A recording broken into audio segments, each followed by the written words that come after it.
Fisika. Ya, dunia kita diatur oleh fisika. Gravitasi yang menarik seluruh planet di alam semesta, pesawat terbang bertonton yang bisa melayang dan tak jatuh dari langit, sepeda yang bisa terus melaju seimbang, semuanya diatur oleh fisika. Ia bisa sebegitu luasnya karena fisika itu adalah ilmu yang membongkar bagaimana dunia alam semesta kita bekerja.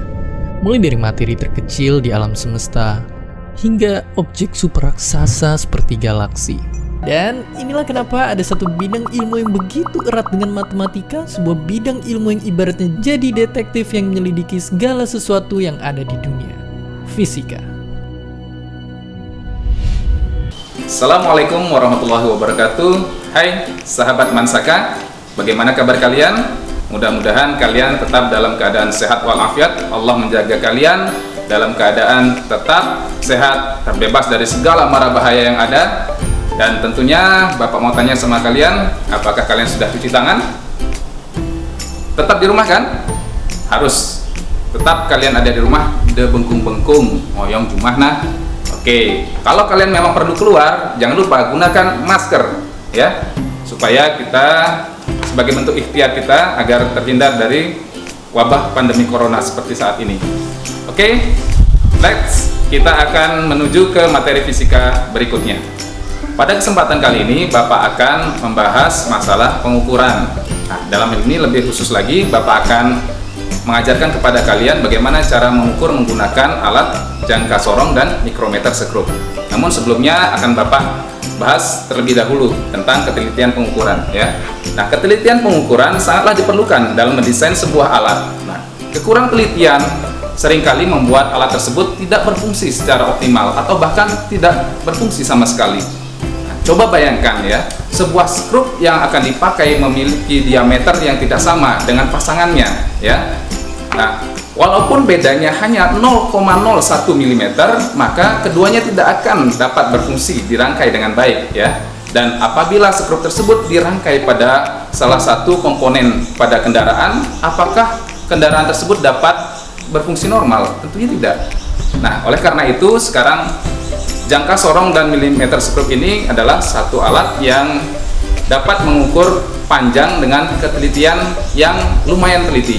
Nah, di mana pada jangka sorong dapat mengukur dengan ketelitian yaitu sebesar 0,1 mm dan milimeter sekrup dapat mengukur dengan ketelitian hingga 0,01 mm.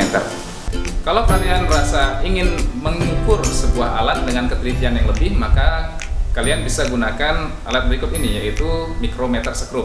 Karena ketelitian mikrometer sekrup ini hingga 0,01 mm dibandingkan dengan jangka sorong yang hanya memiliki ketelitian hingga 0,1 mm, bahkan hingga 0,05 ya. Nah, kalau mikrometer sekrup ini dia mampu mengukur ketelitian 0,01 mm. Oke.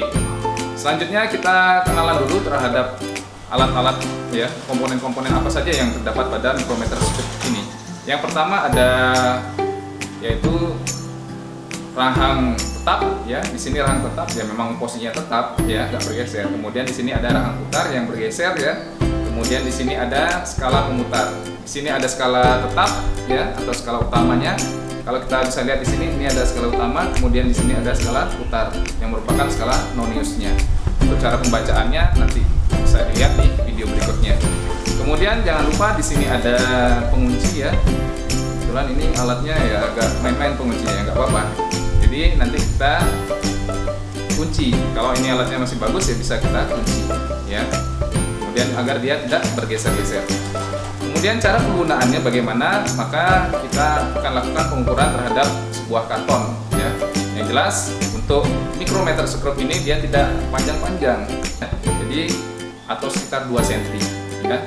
Maka untuk alat yang lebih dari 2 cm maka dia tidak bisa kita masukkan ke sini. Maka kalian bisa gunakan jangka sorong. Untuk ini kelebihannya adalah dia lebih teliti daripada jangka sorong. Oke, next, bagaimana cara pengukurannya Mas Miftah? Tolong barangnya. Oke, makasih ya. Selanjutnya bagaimana cara mengukurnya? Ya, misalkan ini ada sebuah karton ya. Kita akan ukur tebalan dari karton itu. Maka kita pertama buka dulu rahangnya, buka dulu penguncinya, kemudian kita buka rahangnya sesuaikan dengan kebutuhan dari ketebalan ya alat yang akan kita ukur. Selanjutnya kita masukkan ya. Kemudian kita masukkan alat ya. Oke, ini agak tutup. Setelah kita putar, kemudian pastikan hingga ya. Oke. Ya, hingga press ya. Jangan terlalu press juga sih, karena dia akan menekan dari ketebalan dari karton itu sendiri. Yang jelas dia sampai dia skala putarnya sudah tidak bisa terlalu bermain-main lagi untuk diputar ya. Nah, kemudian setelah itu kemudian kita bisa baca. Nah, untuk pembacaan skalanya bisa kita lihat pada video selanjutnya. Cara menggunakan mikrometer sekrup adalah sebagai berikut. Yang pertama, pastikan pengunci dalam keadaan terbuka. Kemudian, bukalah rahang dengan cara memutar ke kiri pada skala putar hingga benda dapat dimasukkan ke dalam rahang. Kemudian yang ketiga adalah letakkan benda yang diukur pada rahang dan putar kembali sampai tepat. Yang terakhir adalah putar pengunci sampai skala putar tidak dapat bergerak dan terdengar bunyi klik. Kemudian selanjutnya adalah kita akan menentukan skala utama dan skala putar dari mikrometer sekrup. Pada mikrometer sekrup terdapat dua skala, yaitu skala utama dan skala putar atau yang kita kenal sebagai skala Nonius. Pada skala utama ini kita bisa lihat pada video, yaitu yang berkedip-kedip merah. Di sini ada skala dari angka 0, 1, 2, 3, 4 mm dan seterusnya. Dan ada nilai tengah, yaitu mulai dari 0,5, 1,5, 2,5 dan seterusnya. Dan biasanya pada nilai tengah ini, yaitu pada nilai 0,5, 1,5, 2,5 ini pada mikrometer sekrup tidak dicantumkan angkanya. Jadi berupa garis bawah, dan itu harus sudah kita pahami bahwa di antara 0 dan 1 yaitu 0,5, antara 1 dan 2 yaitu 1,5 dan seterusnya. Kemudian yang kedua ada skala putar, yaitu yang terdiri dari skala 1 sampai 50.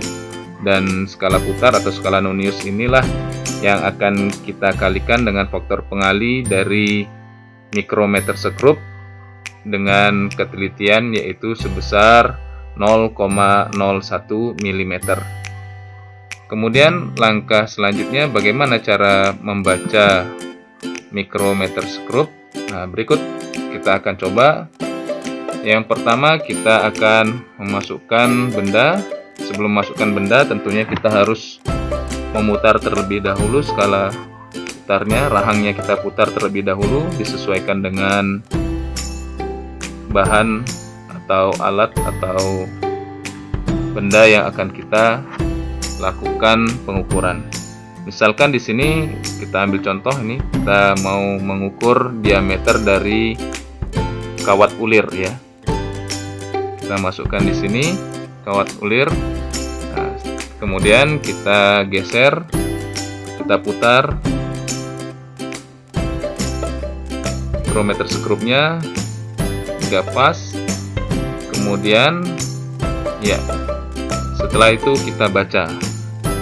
Nah, dalam pembacaan perlu kalian perhatikan jangan sampai terjadi kesalahan paralaks, yaitu kesalahan karena arah pandangan terhadap alat ukur. Jadi perlu diingatkan kembali bahwa dalam membaca skala mikrometer sekrup kalian harus tepat tegak lurus dengan alat. Tidak boleh membacanya dari samping kanan, dari samping kiri atau dari bawah. Nah, kemudian Bapak akan perjelas kembali lagi tampilannya. Kita akan perjelas kembali tampilannya dan kita akan membaca dari skala mikrometer sekrup tersebut. Ya, di sini sudah tampak jelas. Ya, kita perhatikan bersama bahwa di sini kita bisa lihat bahwa pada skala utama mikrometer sekrup tersebut menunjukkan pada angka 3, menandakan bahwa ketebalan dari ulir kawat tersebut yaitu sebesar 3 mm dan lebih. Nah, kita lihat di sini ada lebihnya. Ada lebih pada 3 mm di skala utama. Lebihnya inilah yang akan kita ukur dengan menggunakan skala Nonius. Skala Nonius yaitu skala ini, skala putarnya ini menunjukkan yaitu tepat garis tengah dari skala utamanya ini menunjukkan tepat berada pada garis pada skala Nonius yaitu pada angka 15. Nah, lain halnya kalau misalnya berada pada garis yang ini, maka setelah 15 ada 16, 17, 18, 19, dan 20 dan seterusnya. Oleh karena itu kita tuliskan skala utamanya terlebih dahulu yaitu 3 mm, kemudian Noniusnya adalah sebesar 15, kemudian harus kita kalikan dengan ketelitian alat tersebut yaitu sebesar 0,01 mm sehingga hasilnya 0,15 mm.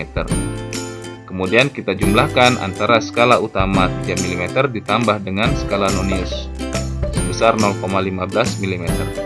Jadi jangan sampai salah menjumlahkannya. Kadang-kadang kebanyakan kesalahan kalian dalam menjumlahkan adalah angka 3 masih kalian letakkan di sejajar dengan angka 5 ini, yaitu pada bagian 1/100. Padahal posisi angka 3 ini adalah sebagai satuan, yaitu yang sama pada angka 0 posisinya, yaitu pada posisi satuan. Sehingga jangan lupa diletakkan angka 3 sejajar dengan angka 0 di sini, sehingga hasilnya adalah 3,15. Atau bisa juga nanti dalam soal bisa kalian langsung saja kalian jumlahkan tanpa harus kalian orak-orek lagi menentukan skala utama, Nonius, pembacaan mikrometer yang memakan waktu agak lama. Tapi ini kembali lagi juga harus disertai dengan latihan. Insyaallah kalau kalian banyak berlatih akan gampang menyelesaikan permasalahan pada soal mikrometer sekrup tersebut. Oke, kita coba soal. Nah, dalam soal ini disebutkan bahwa kedudukan skala sebuah mikrometer sekrup yang digunakan untuk mengukur diameter bola kecil tampak seperti gambar berikut. Berdasarkan gambar tersebut dilaporkan diameter bola kecil adalah, nah kita bisa ada ini pada pilihannya yaitu A 2,06, B 2,50, C 2,56, D 2,60, E 2,65 mm. Maka tentunya pertama kali kita lihat harus adalah pada skala utama. Kita tentukan dulu skala utamanya berapa. Nah, di sini tidak muncul angka berapa di bagian bawah ini. Nah, kita harus sudah bisa membaca bahwa antara 0 dan 1 di sini pada skala tengahnya di sini adalah sebesar 0,5. Begitu pula seterusnya. Antara 1 dan 2 ada 1,5. Dan 2 seterusnya di sini sebenarnya ada angka 3 di balik sini. Maka di sini muncullah ada angka tengahnya di sini, berarti dia skala utamanya adalah sebesar 2,5. Ketika kita lihat di sini 2,5, maka kita bisa eliminasi dulu.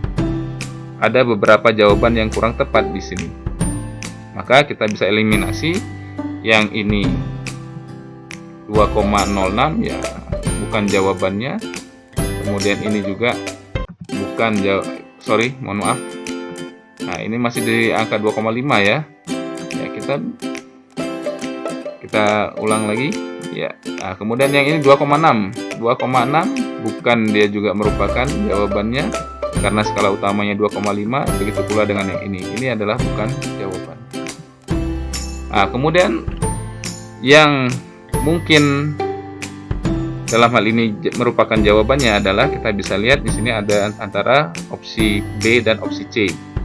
Maka kita lihat apakah opsi B atau opsi C. Kita lihat di sini yaitu setelah kita tentukan skala utamanya sebesar 2,5, kemudian kita lihat skala Noniusnya apakah dia tepat berada pada angka 0 atau pada angka yang lain. Maka kita lihat di sini ternyata yang berhimpit dengan garis pada skala utama adalah pada skala Noniusnya adalah kita lihat di sini ada angka 0, D di atasnya ada angka 5, berarti sekali naik pada garisnya ini menunjukkan angka 1. 1, 2, 3, 4, 5. Setelah 5 ada naik satu garis lagi, berarti ada pada angka 6. Sehingga pembacaannya adalah 2,5 ditambah dengan 0,06, yaitu menjadi 2,56. Maka inilah yang akan menjadi pilihan jawabannya, ya, bukan 2,50. Lantas bagaimana nanti kalau misalkan garisnya tepat berada pada angka 10? Maka kita jumlahkan 2,5 ditambahkan dengan 0,10, bukan 2,51 tetapi menjadi 2,60.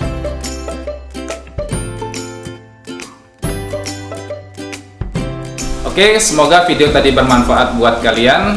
Video tentang pengukuran baik menggunakan jangka sorong maupun mikrometer sekrup. Kalau nanti ada kesempatan, bisalah kita mencobanya langsung di sekolah ya. Tapi untuk saat ini ingat, tetap stay at home, bengkung-bengkung, oyong juma. Tetap jaga kebersihan kalian, tetap smart bersama fisika. Mansaka, we are not the biggest, but we will do the best. Oke?